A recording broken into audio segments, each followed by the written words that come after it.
everybody, welcome back to baseballbytheyard.com for today's video tip. Now today's tip is for base runners, and I'm going to show you 3 techniques to get ready to steal the next base, okay?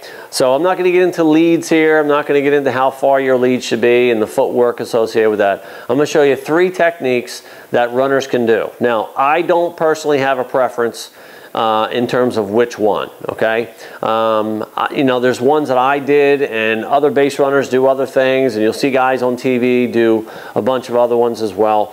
But pretty much it boils down to 3 things. And if I'm coaching runners, I'm not going to tell them which one to do. It's kind of something that they kind of have to figure out which one actually works best for them. So the 3 techniques I'm going to tell you is start from a still position, a lean position, and a sink position. Okay, so here's what all 3 look like. There are some base runners who, whether they're on first base or second base, they'll get their lead, whatever their lead is, and they will sit still. And they would rather kind of be like a sprinter, waiting for the starter's gun to go off. They stay still, and they're in a position, and as soon as that pitcher starts to move, they just bolt. So they start from a standing still position, and they just explode from that position and try to steal the next bag. So that's option number 1. Now, some base runners have the ability to kind of lean. They want to try to predict and kind of anticipate when that pitcher is going to go, and you'll actually see them lean.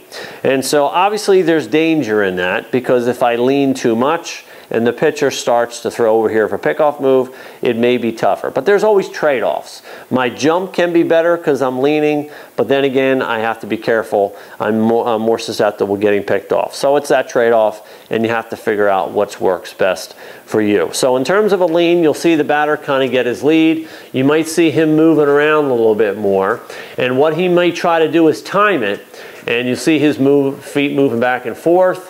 And what I want to do is move my right foot towards the bag, and if that pitcher starts to deliver towards home plate and my foot is moving, then I go, okay? So I'm in here, kind of moving back and forth.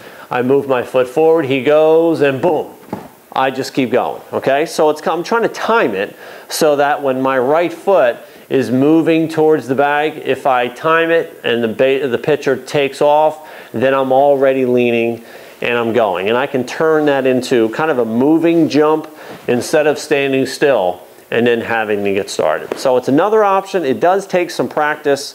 It's a little easier to do at second base and first base, but there are some really good base runners who really can take advantage of that lean and really get a good jump. Of course, as I said, the danger is sometimes you have a tough time getting back if you're leaning. So it does take some practice, but a lot of guys do benefit from that method. Now, the third method is the sink method, okay? It's kind of like the standing still, except you are going to drop a little bit, okay? So these are guys who don't want to stand completely still because it takes too long to get started. They're not confident in kind of playing with the pitcher and leaning and then going, but they do want to get a little bit of movement somehow, which they find sometimes is easier to break. So you might have a guy take their lead.